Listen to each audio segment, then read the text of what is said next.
Halo, selamat datang kembali di Insan Channel. Seperti biasa, Mimin akan melanjutkan alur cerita Superhuman yang selalu menarik untuk diikuti. Tapi, jangan lupa like, komen, dan subscribe agar tidak ketinggalan alur ceritanya. Oh iya, bolehlah ya, traktir buat kopinya, supaya Mimin makin semangat. Lanjutkan alur ceritanya, dan silahkan, linknya ada di deskripsi. Oke, kita lanjutkan alur ceritanya. Setelah penampilan menakjubkan YSM di set pertama, yang membuat Incheon BC mulai runtuh dengan cepat, bahkan di set kedua, Lee Na-yeon dan Jo Sung-ho mengendalikan dan menzoning Incheon BC secara fantastis. Seperti di set pertama, Incheon BC yang tak dapat menanganinya, hancur tanpa bisa melakukan perlawanan. Dan dengan mengikuti ritme yang ada, YSM mengakhiri set kedua tanpa ada satupun kematian. Dan tentunya, semua orang memikirkan hal yang sama, jika MVP dari pertandingan kali ini adalah Lee Na-yeon. Dan dengan kemenangan mutlak dari YSM, dan juga gaya permainan dari duet Lee Na-yeon dan Sung-ho, media massa, dan juga komunitas daring pun tersulut, karena sepertinya, bukan hanya para pemain di lapangan, yang telah Na-yeon curi mentalnya, namun, seluruh Korea, kini memperhatikan mereka. Meskipun Lee Na-yeon memang lebih banyak diperbincangkan, sebagai pencuri mental tersembunyi, namun, Jo Sung-ho, juga telah diakui kemampuannya. Dengan pertandingan debut yang spektakuler ini, telah menyulut kembali, api yang pernah ada di laga Battlefield Nasional, dan yang terpenting, ini bukan hanya membuat kedua pemain pemula menjadi superstar dalam pertandingan pertama mereka, tapi, wawasan jenius dari Seo Moon-yup, pemimpin dari ketujuh pahlawan, kembali terukir di benak semua orang, sehingga kembali menjadi orang nomor satu, yang paling banyak diperbincangkan, karena dia bisa kembali membangkitkan tim, yang hampir tenggelam di peringkat terbawah, dengan melesat jauh. Keesokan harinya, Jae-ho bertanya pada Moon-yup, apakah benar, jika yang menemukan bakat Lee Na-yeon, dan Jo Sung-ho adalah dirinya. Moon-yup pun menjawab, tentu saja itu benar, karena mana mungkin, dia mencuri prestasi para ofisial hanya untuk ketenarannya seorang. Jae-ho pun kembali dibuat takjub, karena Moon-yup memiliki kemampuan yang luar biasa, dan merasa, jika Moon-yup benar-benar diberkati. Lalu Moon-yup pun balik bertanya, bagaimana dengan Choi-yup, apakah dia telah memutuskan untuk menjadi seorang tank, seperti yang Moon-yup sarankan dulu. Meskipun pada saat pertandingan persahabatan dulu, Choi-yup baru diajarkan dasar-dasarnya saja, tapi, menurut Moon-yup, dia berbakat untuk menjadi seorang tanker. Namun mengenai itu, Jae-ho sudah menanyakannya pada Choi-yup, dia berkata, jika dia hanya mau bermain, jika dia membawa tanda Taeguk bersamanya, atau seperti lambang yang berada di bendera Korea, tapi meskipun begitu, penolakan dari timnya sungguh keras, dan berlebihan, jadi itu alasan, kenapa progresnya sangatlah lambat. Dan sebenarnya, kebanyakan pelatih Battlefield di Korea, tak menyukai Jae-ho, karena menurut mereka, bahwa Jae-ho tak tahu apa-apa tentang Battlefield. Jae-ho dipilih, hanya karena kejayaannya dulu, dan bukan karena pengetahuannya. Mendengar itu, Moon-yup cukup dibuat kesal, dan ingin melihat, apa para pelatih itu, masih berani berkata seperti itu, di hadapannya, yang padahal, menurut Jae-ho, mereka tak akan berani, karena Moon-yup pasti, akan langsung menghajarnya. Lalu Moon-yup pun bertanya pada Jae-ho, berapa harga Koyuk, dan sepertinya, kali ini, Moon-yup akan memperkuat YSM, dengan pertahanan Koyuk.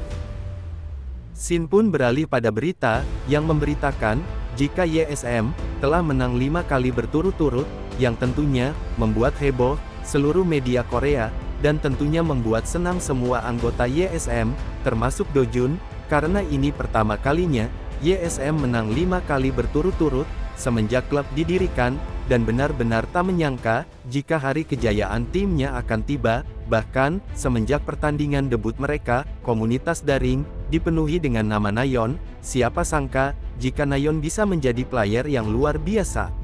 Namun, menurut Moon-yup, aspek kunci dari permainan YSM adalah Jo Sung-ho, dan menurutnya, sudah banyak tim yang menyadarinya, tapi, jika pelatihan Nam Gung Ji-hon, dan Kapten Jung-wan membuahkan hasil, YSM seharusnya bisa terus melanjutkan kemenangannya. Dan tentunya, tanggung jawab itu diberikan pada pelatih Do Jun. Bahkan, Moon Yup menaikkan targetnya untuk menaikkan win rate dari YSM sampai pertengahan awal tahun berakhir, sampai 50%. Mendengar itu, Do Jun pun langsung pucat, dan sepertinya mustahil, karena sejauh ini, dia hanya bisa menaikkan maksimal 31%.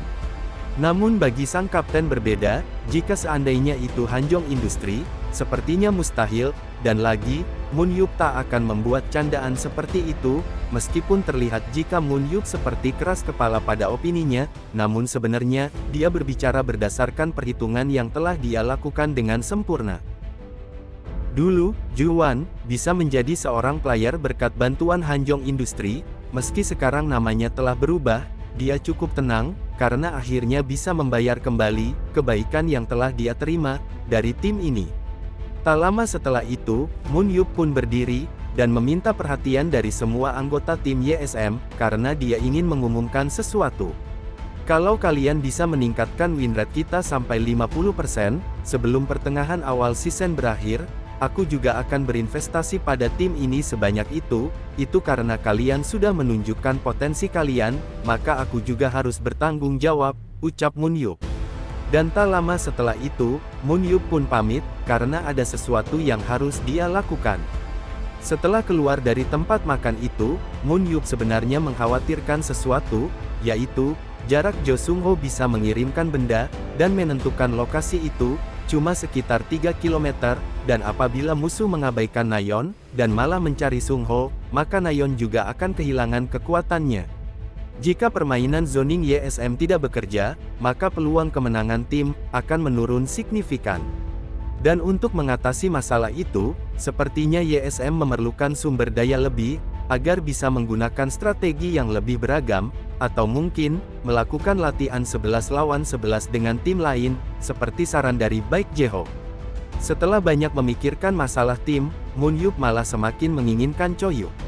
Tiba-tiba, handphone Moon Yup pun berbunyi, dan ternyata, itu dari Baek Jae-ho, yang mengetahui jika Moon Yup sedang kebingungan karena kekurangan anggota timnya, dan Jae-ho pun menyarankan Moon Yup untuk mencarinya di Yacht League. Mungkin banyak pemain yang sudah dikontrak, tapi mungkin masih ada beberapa hidden gem yang masih belum ditemukan. Mendengar saran itu, tentunya sangat membantu Moon Yup, bahkan membuatnya menjadi semakin bersemangat. Dan Moon Yup berencana melakukan perekrutan setelah pertengahan pertama, dari akhir season, dan dia yakin, akan menemukan orang yang sangat menarik dan tentunya, bisa membuat semua orang, kembali tercengang. Dan seperti yang Moon Yup prediksi, win streak YSM berakhir di 6 kemenangan, tim lawan sudah menemukan metode untuk menangani combo Lee Nayeon dan Jo Sung Ho, tapi, YSM yang goyah, menemukan keseimbangannya kembali, dengan kapten mereka, Noh Jung Wan yang berada di tengah. YSM tak hanya bergantung pada strategi zoning, tapi mereka juga merancang strategi baru, dengan peningkatan endurance dari setiap player, dengan itu, mereka bisa bertahan di Liga Kebon 2. Dan YSM, yang memulai dari posisi ke-20, dari 20 tim, berhasil menang 10, dan 8 kali kalah, dan meningkatkan ranking mereka 9 poin, sehingga bisa mencapai ranking 11, mereka pun mengakhiri pertengahan awal dari season dengan win rate, 55,6%. Dana akhirnya, di awal musim panas, hari perekrutan pun tiba, Moon Yup datang ke sebuah sekolah SMA bernama, Yongmyong, untuk mencari player yang dia inginkan. Setelah masuk ke sekolah itu, Moon Yup cukup dibuat terkesan, dengan fasilitas yang cukup lengkap, meskipun hanya untuk aktivitas klub. Sebenarnya ada beberapa siswa yang cukup menarik perhatiannya, namun, kebanyakan siswa yang memiliki kemampuan bagus, sudah dikontrak oleh klub-klub besar, dan tentunya itu membuatnya kesal. Tapi tiba-tiba, ada seorang siswa yang datang terlambat, dan menghampiri mereka berdua, dan setelah Moon Yup melihatnya, dengan eyes of analysis, Moon Yup langsung menyapanya, dan berkata, "Sepertinya kau tak pernah berlatih, apakah tak ada klub yang mengkontrakmu?" ucap Moon Yup. Dia pun berkata, jika tak ada tawaran dari klub manapun, sehingga dia hanya fokus belajar untuk masuk universitas, dan lagi, dia adalah salah satu penggemar Moon Yup. Mendengar itu, Moon Yup pun menawarkan untuk berjabat tangan, meskipun anak itu takut, karena Moon Yup yang suka memukul penggemarnya, tapi Kali ini berbeda, dan Moon Yup berjanji tak akan memukulnya, karena sebenarnya, Moon Yup ingin melakukan kontrak dengan anak itu, dan anak itu bernama Yun Bum, dan dia memiliki skill yang cukup menarik, dan salah satu yang dibutuhkan YSM. Skill itu bernama Shadow Step, yang bisa meningkatkan kecepatan bergerak sebesar 20% jika pemilik skill ini berada di dalam bayangan, dan jika auranya melebihi 70, pengguna bisa masuk, dan bergerak melalui bayangan. Dan ini adalah superior yang bangkit secara kondisional. Dan jika Yeonbum bisa memanfaatkan superpowernya itu sudah cukup untuk membuatnya hidup nyaman. Dan ini adalah kesempatan Moon Yup untuk membuat kontrak dengannya, sebelum ada yang mengambilnya. Oke, sekian video kali ini. Apakah Moon Yup dapat bisa membuat kontrak dengan Yeonbum? Saksikan jawabannya di video selanjutnya. Jangan lupa like, komen, dan subscribe, agar tak ketinggalan video-video selanjutnya. Oh iya, kalau mau traktir kopi juga boleh ya, linknya ada di deskripsi. Dan terima kasih telah menonton.